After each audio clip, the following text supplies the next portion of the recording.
Mungu pomva uye wanga amva pempero iku ira kwanga na macheleza kutu nitafuula ile anditandiza nandi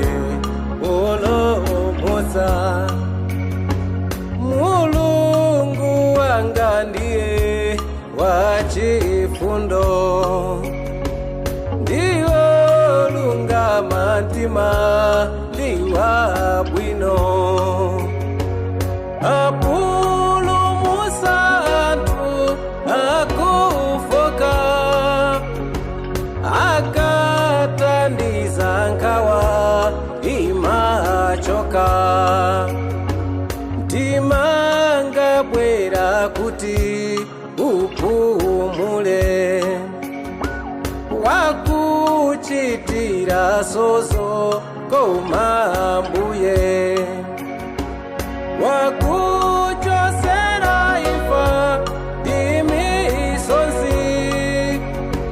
ndinga kumudwe asungira pasi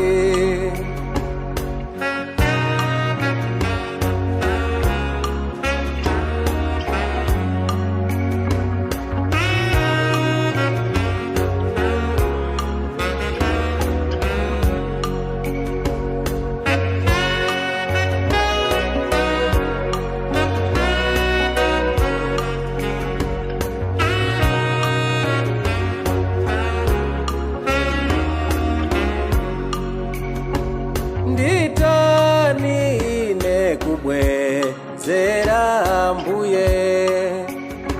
soko mazose hama ngichetera chipulumutso chake nizatama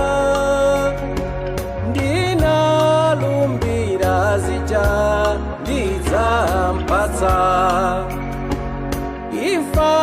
ya antu ake ikomera awalandira nyumba zokonzeka mbuye kapolo wanu tipereka sembe yonga yanu dinendeka mbuye kapolo wanu tipereka sembe yonga yanu dinendeka